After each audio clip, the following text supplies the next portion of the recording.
Good morning, evening, and or afternoon, everyone.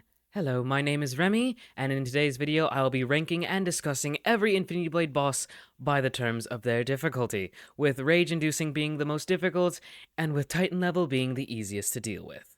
I will begin with the face of Infinity Blade 1, and the first boss we encounter, the God King.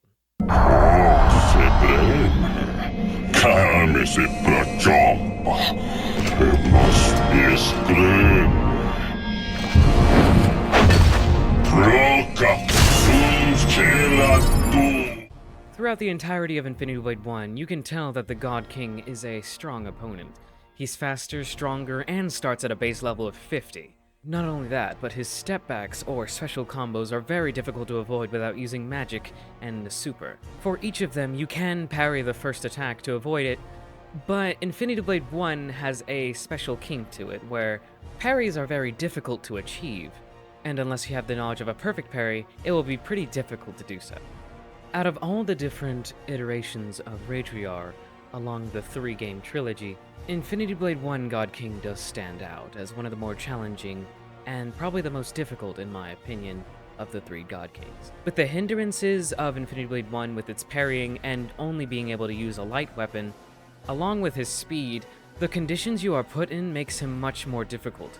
With as many times as I have fought him, my fingers always hurt in the end, so therefore I will put him in fingers hurt, as I do not believe he is the hardest or strongest of any of the titans we will soon meet, but he is definitely up there with the rest of them.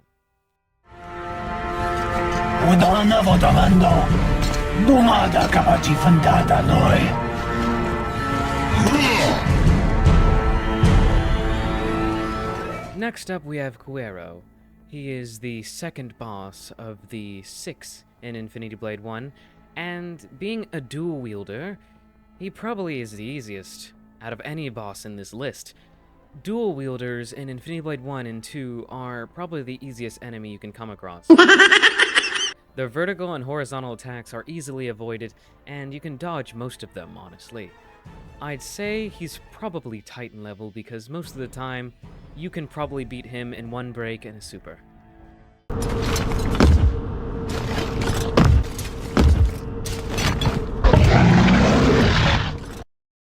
Next up is Gortoriel, a giant-sized titan. In all my experiences with him, he's been quite easy. It's very easy to dodge and parry his attacks. He's not that flashy or unpredictable, so there's not much to talk about with him other than the fact that I feel like he's also Titan level when it comes to strength and difficulty.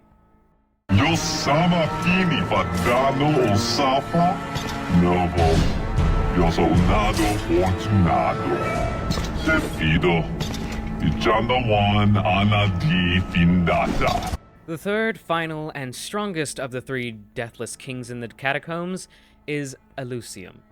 He is most likely the only Deathless King that will actually cause you trouble, as he is very fast and his unpredictable movements can be quite straining on the player. When it comes to his stepbacks, he has one of the longest combo strings of any stepback of a sword and board category. It's pretty difficult to rank him because he's not very weak, but he's not that strong either. He's definitely not God King level, but he's definitely a way above these two, so I'm going to put him in beatable. And I might change that later, but who knows. Destinata capano infini, alla domanda for you infinity prospero.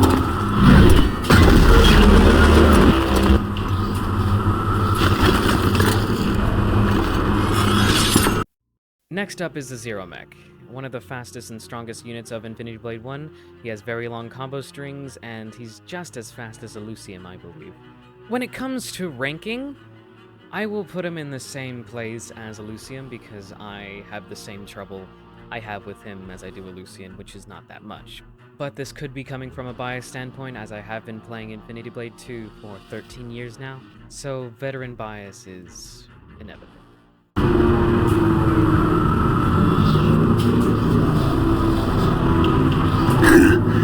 Ayas ordanos la porti tempanada. Yo la victanos o vigilo. What? Hello, Editor me here. I seem to have misplaced the audio for the trader, but I just simply put him in mid-tier. There wasn't much to say about him other than the fact that he can copy your stats, and he has some God King-like moves, so that's about it. Anyways, on to the next one. The Vault of Tears. The place once known as Saranthia. Due west, past the sea in the mountains to the north. You could find him there, but you won't. Moving on to Infinity Blade 2, we have Sadie, which I was debating to put her on this list because she doesn't really seem like a boss, but then again, she's the main character of the prologue, so I might as well put her on here. She's not that difficult. She's one of the only magic users in the game, Thane, the Archivist, and the God King being the other three. She has pretty difficult stepbacks, not going to lie, but then again, she is not that difficult to deal with as her health and strength is very low, and me being a strength-based player, it is our main goal to not get hit at all anyway.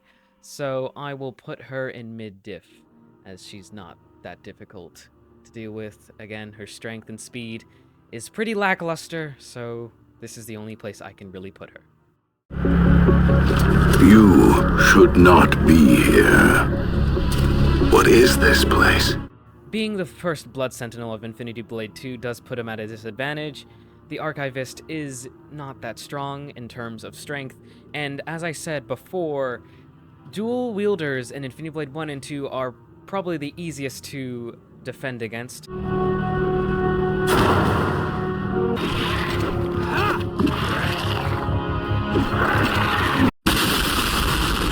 You have so much more weapons in Infinity Blade 2 as well, and the only thing carrying him is his lore and magical abilities, so the only place I can really put him is Titan level. I really hate doing that, but he is by far the easiest boss of Infinity Blade 2. How dare you desecrate this sacred place!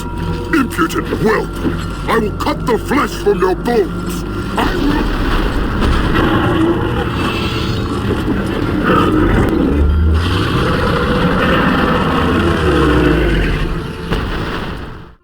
Next up, we have the Stone Demon, the second Blood Sentinel of Infinity Blade 2.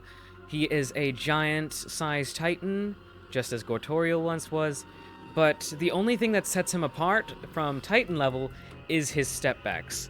He has very difficult stepbacks to deal with if you're using a heavy or light weapon. It's best to use a dual weapon in Infinity Blade 2 either way, but his stepbacks are quite dangerous, especially if you are low on shield and low on exhaust.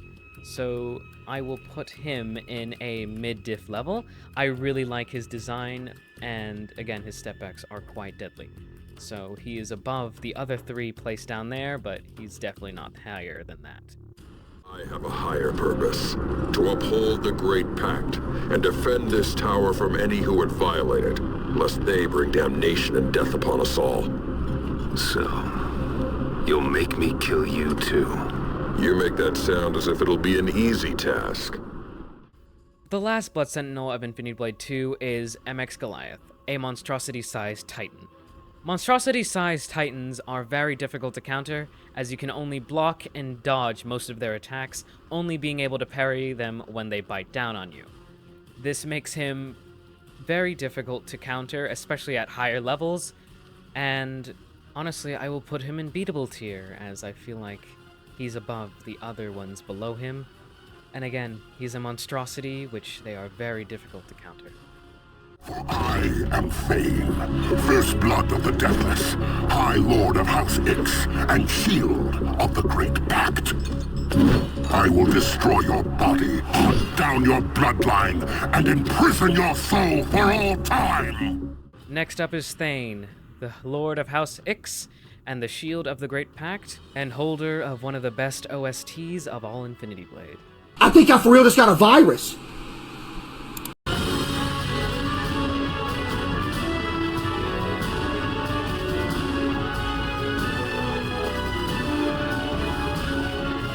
Thane is a normal sword and shield wielder with less than difficult stepbacks and easy predictability.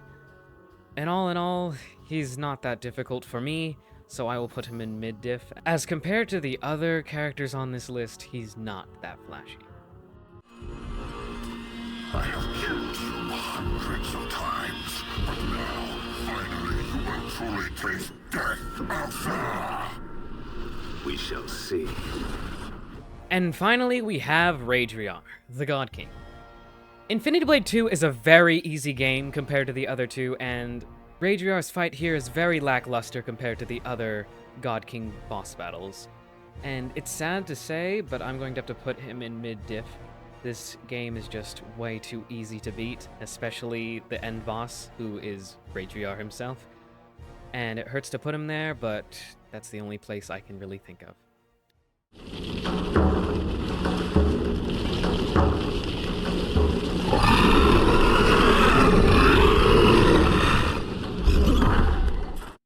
Moving on to the Protectors of the Vile Armor sets, we have the Bog Giant and Moss Golem. I will rank these separately and then rank them together, because these two are a doozy. The Bog Giant on his own is the easier of the two forms. He is just a normal giant level titan with interesting stepbacks that can easily be parried and dodged. There's not much more places I can put him than beatable. He is a very fast titan and very strong, but once you learn his moves, he's not that difficult. However, the Moss Golem is a different story. As I said about MX Goliath, monstrosity level titans are very difficult to counter, and the Moss Golem having two stepbacks that are virtually undodgeable, I would have to put him in Fingers Hurt. I always have difficulties with him, and I don't see a better place for him. Now, ranking them both together, having to fight one character and then another afterwards, Fingers Hurt is the only place I can really put him. The Bog Giant and Moss Golem have been the banes of everyone's existence when they first started Infinity Blade 2, and I feel like that still lives up today. Gargap is the easiest monstrosity I'd feel like to deal with. First off, he is one of the only bosses that does not have Spectrum defense once you beat the God King the first time, so it is very easy to deal with him using different elements and such. His stepbacks are very easy to counter, and I can not put him anywhere other than mid-diff. It is very easy once you get the tree to get the Vile Armor, which will carry you throughout the game for quite some time.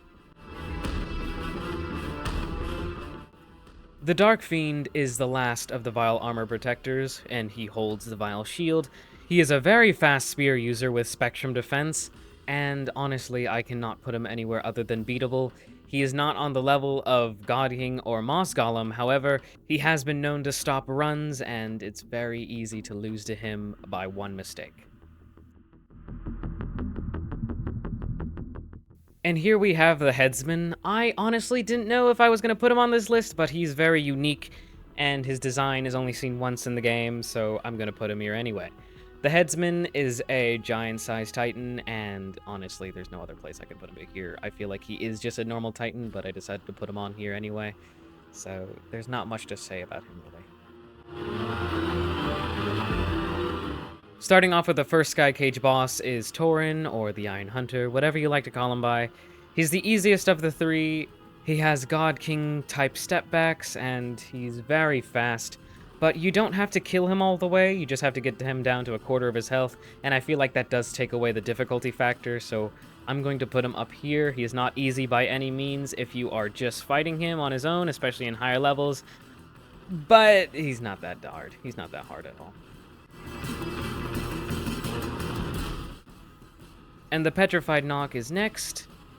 Has the same stepbacks and moves as an Eyeless Knock, which are pretty easy to parry. I'm gonna put him in beatable, because he's not... His health does add on to this difficulty, but he's not as hard as anyone else on this list. Xyloto is the last of the three Sky Cage bosses, and by far, he's the most difficult.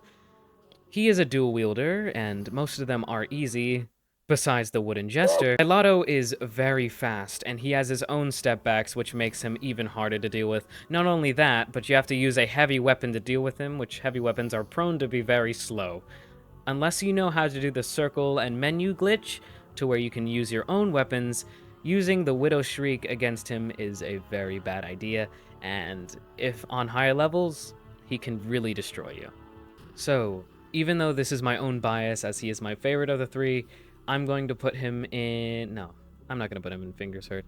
I feel like the three Sky Jawses are all beatable in their own way, and they're pretty easy to deal with, but that is coming from me, who is a Infinity Blade veteran. So, take what I say with a grain of salt if you've never played him before. I haven't faced a worthy opponent in centuries, and I yearn for the glory of a duel for the fates. Wreath is the final boss of Infinity Blade 2, and by far the most challenging. First of all, you have to gather up $1 million to buy a solar trance just to get him to spawn, and you have to kill MX Goliath. Not only that, but his stepbacks are very difficult to deal with. He has very fast attacks, and one shot will kill you. But again, as a strength user, I am prone to having to dodge and deflect anything I can to not get hit, as my health is very low. Personally, I am used to fighting in conditions like this, but the longevity of the fight and the stepbacks and just overall Reese's entire character style, he's a very difficult boss, and I'm pretty sure all veterans like me can agree with that. So there's no other place I can put him but rage-inducing. He will... Wreath is just very difficult. You have to play him to understand the anger you will get when you lose to him when he's on his last stage. You can't fight him. He knows too much. Everything we do is but a string he has pulled. Finally, we move on to Infinity Blade 3, starting with Ashimar. I decided to make him as a boss on this list due to his uniqueness and the fact that you only fight him once as Radriar. So, Ashimar is a learning titan. You learn how to parry with him. He's Titan level, obviously. He's not that difficult at all, but there's obviously something there with lore-wise, and the fact that he has his own title as the Sorrow Maker, I believe, so you have to put him here one way or another. Quite an entrance. The first technical boss of Infinity Blade 3 is Cleaver-style Soulless Radriar. All in all, Infinity Blade 3 is probably the most difficult game. They have the most stepbacks, the most unique abilities, so what and so forth, and that does add on to the difficulty here, but being the starting boss, he's not that difficult, honestly. I say that about a lot of these bosses on this tier list, but that's because, again, I am a veteran, so I am used to all of their stepbacks and such. But for a beginning player, I would see why he would cause a little trouble, but honestly, overall, he's mid-diff. There's not much to him, other than the fact that he introduces you to a new style of heavy weapon class Titans. Once again poking around where you don't belong. Now that you've seen this, I can't let you leave. Terravax is the second boss of the game in which you fight Issa with. He would be a higher list if someone on this list did not do his job better, which his job meaning is feints. Feints are a unique trait to Infinity Blade 3 where one attack will be covered up by another. Terravax does this by clapping his sword and shield together and then doing a very fast attack which is pretty unpredictable, but it can be easily disregarded by super or magic, and Issa being very fast can obviously counter that. So if there was not a character on this list that did his job better, he would be a higher tier, but honestly he is mid-diff. I am very sad to say that, as he is one of my favorite character designs and I love his voice, but there's not much to him.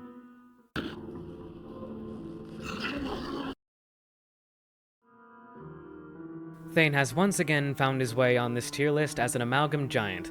He is faster than other giants in the previous games, and again, Infinity Blade 3 does add an extra level of difficulty with enhanced stepbacks, but I feel like there has not been much of an increase in difficulty when it comes to Thane, so I'm going to put him in mid-diff, as most giants to me are pretty lackluster. I will enjoy killing the legendary Alsar. Remember when I said that Terravax would have been higher if there was not another character on this tier list? That is Theron. Theron is known for his overwhelming amount of feints. Most of the time, it does look like he is committing to one attack, but then he does another and inevitably kills you. He is very fast, and once again, his feints are just unbelievably annoying to deal with. Honestly, I'll put him in beatable. He is above all these other ones down here, but I still believe these ones up here do outrank him in power. The worker will be pleased when I bring him the corpse of Ausar the Vile. Oslim is a dual-wielding character, and dual-wielders have increased in difficulties tremendously from the first 2 games. They have so much more step-backs, they have spaced-out attacks, and Oslim is no different. He is very slow, but in a difficult way. His attacks are very spaced out, so if you parry too early, then you could get striked with 2 hits instead of 1, and that is a very difficult punishment. However, he can be used against both Isa and Cyrus, as the mission he is on can be both of them. I would say he is a beatable level character. He has higher HP, as he's not really needed for the story, so he's basically an extra boss, and most of those have extra health.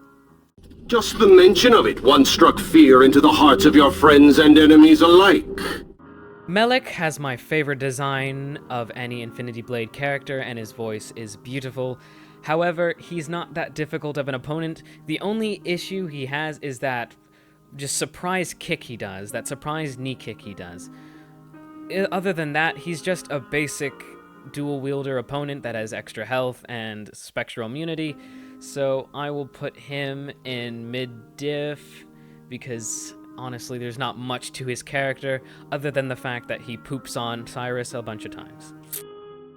Rhaegar is gone. His lands, his slaves, are ripe for the taking.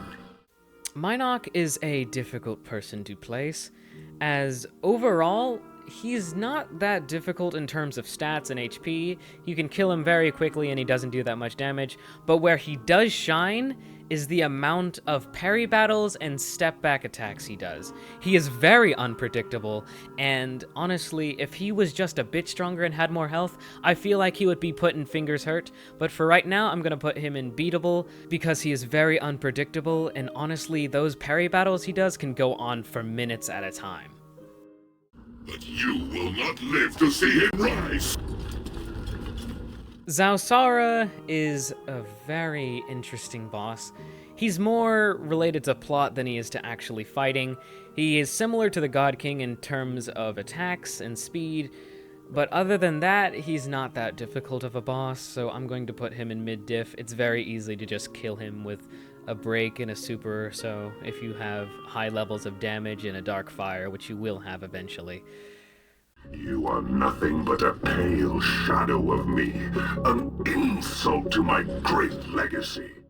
However, the person he ran his cult around is up next. Ausar the Vile, or Soulless Ausar, is a very interesting boss and adds so much lore to the game itself. It gives Cyrus a sense of who he once was and how he used to fight. He uses Aegis forms just as we do, and is similar to Infinity Blade 1 God King, which again was a very difficult boss to beat earlier in the days.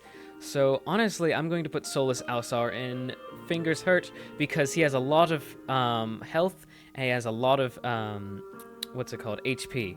Not only that, but he can use all 3 weapons choices. He can use heavy, light, and dual if he wants to, due to the fact that there are 3 different Vile weapons, which is very cool, and it was a very amazing boss fight to see.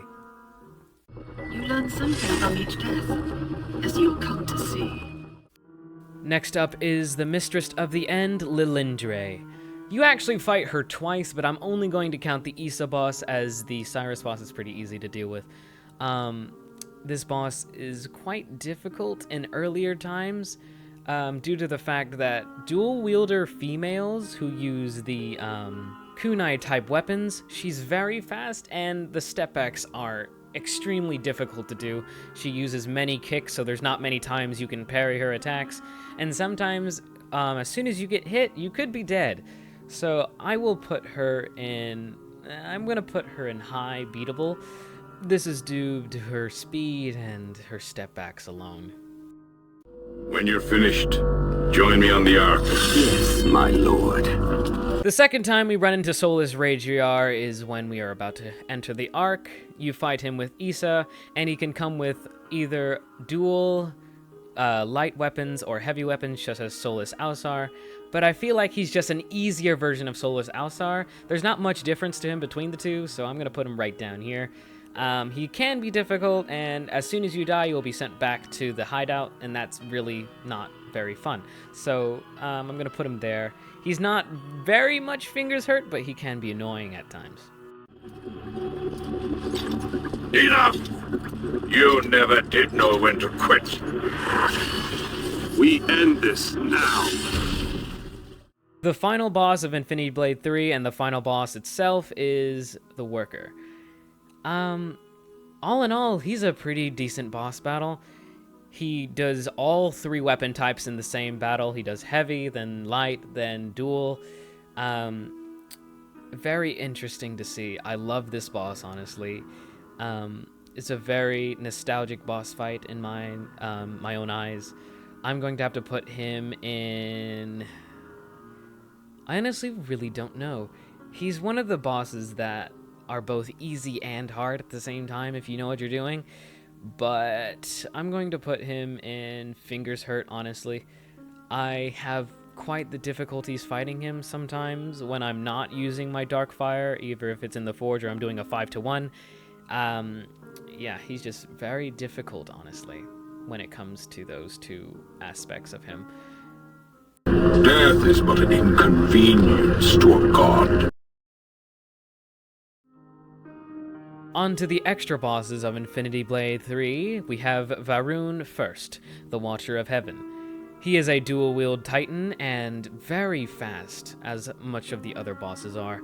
He has unique step backs, and he does a backflip in one of them, really. He's not that difficult to deal with, but his health can be a problem, and the fact that he can one-shot you a lot of the time, if you're a strength builder like I am, as I said.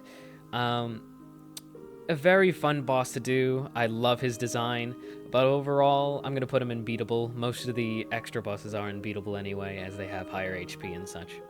At last, a warrior approaches wielding a weapon of true craftsmanship. It will make a fine trophy. The Collector. This is an interesting and very difficult boss to rank, mainly because his attacks on his own are not that bad. He doesn't do that much damage, only as much as the weapon itself. His stepbacks can be a problem, but where he really shines is the longevity of the battle. You can be fighting this guy for nearly 10+ minutes. And honestly, it takes so much concentration and so much sitting down, just staring at your screen to beat this guy. Again, you're not really worried about dying, because as long as you have a health potion that you make from 2 butterflies and 2 blueberries, you're not going to die. But again, the longevity and just the concentration you have to have in this battle, your fingers will be really hurting by the end of this fight, so there's no other place I can put him right there. I care nothing for your petty squabbles. Nothing else matters for me except regaining my glory. Once again, the last boss of this tier list will be Wreath, and now he has 2 lightsabers. Whereas his other counterpart, very fast, very strong, very annoying to deal with, and very annoying to get him to spawn, because you have to get another $1 million again. All in all, I have to say, he's rage-inducing once again. Wreath is just a very strong, very durable, and very annoying boss to deal with. He's fast, he has a bunch of HP, he kills you in 1 hit, and most times he takes away all your shield if you use a heavy weapon or light weapon. It's just so annoying to deal with him. Sure, you can stack Dark Fires in this game now and have so much more damage output, but he has so much more health than he used to. So in the conditions we're put in, I'm gonna have to put him in S tier once again, or rage-inducing, I mean. We seem to have made it to the end of the tier list, and I cannot thank you all more for watching. I hope you enjoyed this video. I understand this was more for a target audience of Infinity Blade fans, but I hope for those who don't know enjoyed my commentary and the information I have given you. Please have a lovely day and or night, everyone. And make sure to give somebody a compliment today. It might just give them a smile.